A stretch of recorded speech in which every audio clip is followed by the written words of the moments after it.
아직 많이 이슈화가 되고 있지는 않지만 올 시즌 메이저리그에 굉장히 좀 눈여겨볼 만한 변화가 일어나고 있습니다. 역사상 처음으로 메이저리그에서 던진 모든 공에서 패스트볼이 차지하는 비율이 50% 아래로 떨어졌어요. 단순히 올 시즌만 좀 튀는 결과가 나온 게 아니라 20년 전인 2002년에는 패스트볼 비중이 64.4%였습니다. 그 후로 추세적으로 패스트볼 비중이 계속 떨어지다가 2009년에 처음으로 60%가 깨졌고, 그 이후로도 계속 패스트볼 비중을 줄어들어서 여기에는 2015년부터 나와 있는데, 그때부터도 쭉 줄어들더니 결국 올 시즌 처음으로 패스트볼 직구의 비중이 전체 투구에서 50%도 차지하지 않는 시즌이 되고 있습니다. 직구가 이렇게 떨어진 만큼 당연히 다른 변화구들이 다 늘어나긴 했는데 슬라이더의 비중 상승이 굉장히 가파릅니다. 거의 직구가 요만큼 떨어졌는데 슬라이더가 요만큼 올랐으니까 거의 이제 직구가 떨어진 만큼 이제 슬라이더를 많이 던진다, 뭐 그렇게 볼 수가 있는데, 상식적으로는 이해가 되지 않는 일이긴 해요. 왜냐하면 이전에도 말씀을 드렸지만 메이저리그의 패스트볼 평균 구속은 올해가 역사상 최고치입니다. 그러니까 이것도 추세적으로 쭉 상승을 해서 올해가 지금 패스트볼 평균 구속이 처음으로 거의 94마일까지 올라가는 그런 시즌이 되고 있는데, 이런 걸 생각하면 조금 의외죠. 왜냐하면 패스트볼이 점점 빨라진다? 단순히 생각하면 당연히 패스트볼 비중을 늘려서 상대하는 것이 효과적이지 않을까, 뭐 그렇게 생각이 드는데, 현실은 그렇지 않다. 오히려 패스트볼 구속은 역대 최고인데도 불구하고 패스트볼의 비중은 역대 가장 낮은 비중을 가지고 있다. 왜 투수들은 그러면 패스트볼 비중을 점점 줄이고 슬라이더 비중을 늘리고 있을까? 상위 10%의 아주 좋은 패스트볼보다 평범한 슬라이더가 더 치기 어렵다. 이거는 통계적으로 나와 있습니다. 97마일 이상의 포심, 이 정도면 거의 상위 10%의 빠른 포심인데, 그 포심의 피안타율이 2할 1푼 1, 2에 장타율이 3할 5푼 5리인데, 전체 슬라이더, 평균적인 슬라이더의 피안타율이 2할 9리고 시장타율이 3할 4푼 4리니까 막말로 슬라이더가 더 치기 어려운 공이다. 통계적으로 뭐 그렇게 확인을 할 수가 있는데, 뭐 아무래도 타자들이 적응을 하는 면도 있을 거예요. 워낙 이제 빠른 볼들을 자주 상대하니까 타자들이 여기에 대해서 쉽게 반응을 하게 되고, 그렇게 반응을 하게 되니까 역으로 타자들을 상대하려면 이제 변화구를 발전을 시켜야 되는 그런 이제 상황이 됐는데, 그 중에서도 뭐 커브나 체인지업이 아니라 슬라이더가 이렇게 높은 비중을 차지하는 거는 결국에는 투수들이 좀 더 던지기 쉬운 변화구라는 게 한몫을 할 겁니다. 체인지업 같은 경우에는 배우기 굉장히 어려운 구종, 던지는데 감각이 가장 많이 요구되는 구종이 바로 체인지업이라고 하고, 체인지업을 잘못 던지면 그냥 느린 직구처럼 가서 가장 통타당하기 쉬운 공이니까 체인지업을 어느 레벨 이상으로 던지는 굉장히 어려운 일이고, 그리고 커브 같은 경우는 기본적으로 패스트볼이랑 던지는 메커니즘이 전혀 다르죠. 패스트볼이 이렇게 공을 백스핀을 걸어주는 구종이라면, 커브 같은 경우에는 이렇게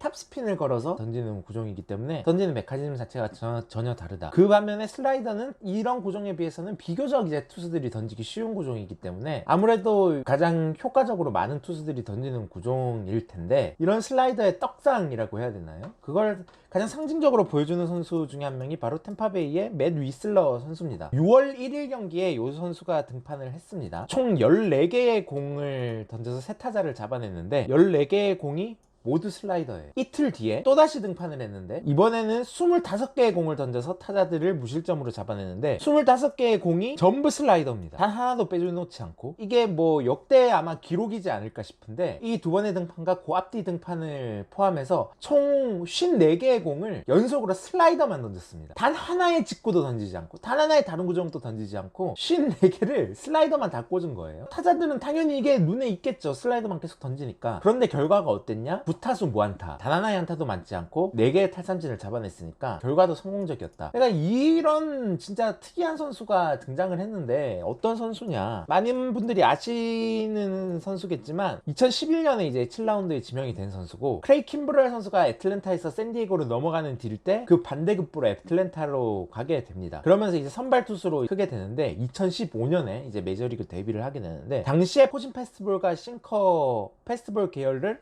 이제 절반 이상 던지는 좀 전형적인 선수였어요. 그러면서 슬라이더는 21% 정도를 던지는 선수였는데 메이저리그에 안착을 하지 못하고 실패를 합니다. 계속 트레이드 당하고 방출당하고, 그 후로 5시즌간 4개의 팀을 왔다 갔다 하게 됩니다. 좀 전형적으로 메이저리그에 자리 잡지 못하는 투수의 모습을 보여주게 됐는데, 전환점을 맞는 게 2010년에 미네소타 트윈스에 입단을 하게 됩니다. 그러면서 점점 이 선수가 이제 슬라이더 비중을 조금 늘려오고 있긴 했지만 2020년 슬라이더의 비중을 아주 극단적으로 늘리게 됩니다. 83%까지 슬라이더 비중을 늘리게 되는데 이제 팀에서 조언이 있었다고 해요. 너 슬라이더가 굉장히 좋으니까 이 당시에도 계속 싱커를 던지고 있는데 싱커 봉인해라. 하나도 던지지 말고 그 비중을 다 슬라이더로 시중을 해라 라는 조언을 받고 슬라이더 비중을 아주 극단적으로 올렸는데 이게 성공을 하게 됩니다. 이 시즌이 단축 시즌이었으니까 단축 시즌에 거의 풀타임으로 뛰면서 25이닝 동안 1점대 초반 ERA를 기록했으니까 거의 뭐 새로운 선수로 태어났다고 뭐 그렇게 볼 수가 있는데, 특이하고 힙한 거 있으면 제일 먼저 하는 구단이 바로 템파베이 레이스잖아요. 요 선수에 대한 냄새를 맡습니다. 템파베이가 투수 육성 그리고 운용을 굉장히 잘하는 메이저리그의 대표적인 팀인데, 템파베이 팀이 투수들에게 전하는 철학은 확실하죠. 가장 잘 던질 수 있는 공을 많이 던져라. 단순하게 가자는 거죠. 너가 잘 던질 수 있는 공 많이 던져라. 다른 말로 하면 기본적으로 절반 이상은 패스트볼을 던지는 경우가 많은데 그럴 필요 없다. 자신 있는 공을 제일 많이 던지면 된다. 그런 이제 기조가 명확한 팀이거든요. 실제로 템파베이가 올 시즌 메이저리그 30개 팀 중에 패스트볼 비중이 가장 적은 팀입니다. 던지는 비율이 40%가 안 되는 유일한 팀이 바로 템파베이인데, 이런 기조를 가지고 있기 때문에 가능한 거였죠. 근데 이런 기조를 가지고 있는 팀이 슬라이더 스페셜리스트인 위슬러를 영입을 합니다. 결과는 어떻게 되었을지 안 봐도 뻔하죠. 2021 시즌 위슬러의 슬라이더 비율은 90.9%, 올 시즌에는 91.7%. 사실상 슬라이더 하나만 던지는 투수로 이제 위슬러 선수는 탈바꿈을 했는데, 그렇게 해서 어떻게 됐느냐, 2020년 이전,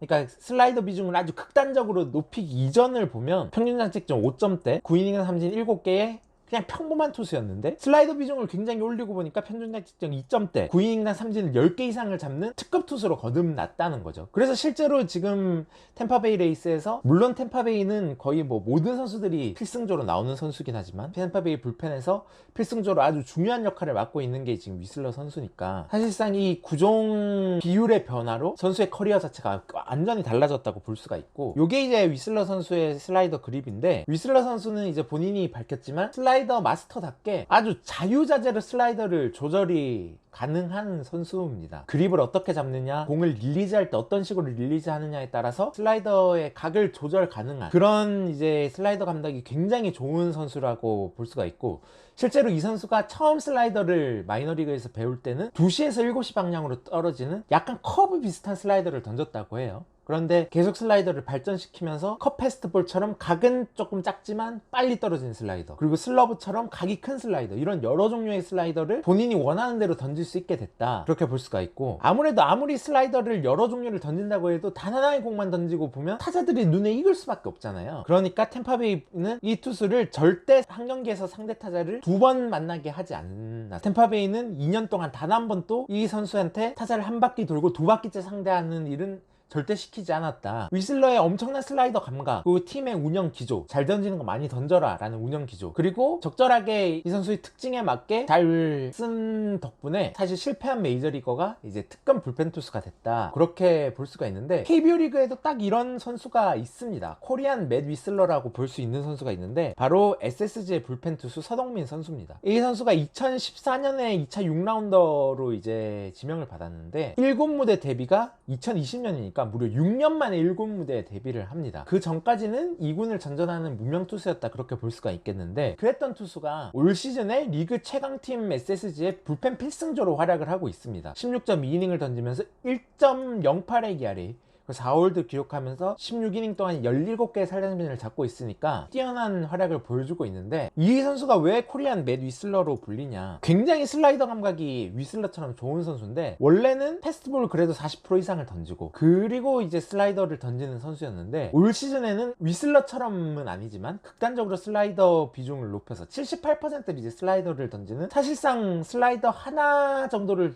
던지는 선수라고 보시면 되는데, 이렇게 변화를 가져가면서 1군에 정착을 한 필승조 선수가 된 거죠. 78%라는 슬라이더 비중은 2014 시즌 이후, 2014 시즌 전까지는 선수별 이제 구종 비율이 나오지 않기 때문에 2014 시즌 이후에 단일 시즌 슬라이더 비율 1위 투수도 서동민 선수고, 커리어 통산 슬라이더 비율 1위 투수도 서동민 선수니까 역대급으로 이제 슬라이더만 많이 던지는 투수로 활약을 하고 있다. 그러면서 이제 무명의 투수가 1군에서 자리 잡은 확고한 이제 불펜 투수가 됐다, 그렇게 볼 수가 있는데, 실제로 얼마 전에 이 선수가 이제 확실한 필승조구나 라는 거를 느끼게 된 게 7월 2일 기아 경기에서 2대1로 SSG가 앞서고 있는 상황, 그리고 1사에 주자 1, 2루까지 몰린 상황, 가장 위기 상황에서 서동민 선수가 등판을 해서 두 타자를 상진으로 딱 잡으면서 이제 경기를 지켜내게 되는데, 그때 피칭 보시면 휘슬러랑 크게 다르지 않습니다. 박동원 선수 6구 삼진으로 잡았는데 직구 하나 빼고 다 슬라이더였고, 류지혁 선수 4구 삼진으로 잡았는데 또 직구 하나 빼고 다 슬라이더였으니까 그야말로 이제 슬라이더 하나로 이제 리그를 씹어먹고 있는 선수다, 그렇게 보면 되는데, 휘슬러는 굉장히 다양한 슬라이더를 자유자재로 던질 수 있는 선수였다면 서동민 선수는 각이 큰 슬라이더를 주로 던지는 선수입니다. 빠르게 꺾이는 슬라이더보다 약간 커브 비슷하게 각이 큰 슬라이더를 던지면서 본인 스스로도 이제 슬라이더는 2볼 3볼에서도 언제나 스트라이크로 던질 수 있는 자신이 있다라고 할 정도로 슬라이더에 대한 뛰어난 제구가 있는 투수고, SSG도 당연히 템파베이처럼 거의 원피치 투수니까 이 투수를 올해 단 한 번도 한 경기에서 타자를 2번 만나게 안 했습니다. 타자 한 바퀴 돌게 이 선수를 둔 적이 없었다는 거죠. 그렇게 하면서 이제 이 선수가 결국 리그에서 손꼽힐 만한 이제 불펜 투수로 거듭났는데, 그냥 평범했던 투수였는데 구단 전력 분석팀에서 굳이 뭐 130대 나오는 패스트볼 억지로 던질 필요 없다, 너 슬라이더가 좋으니까 슬라이더만 계속 던져봐라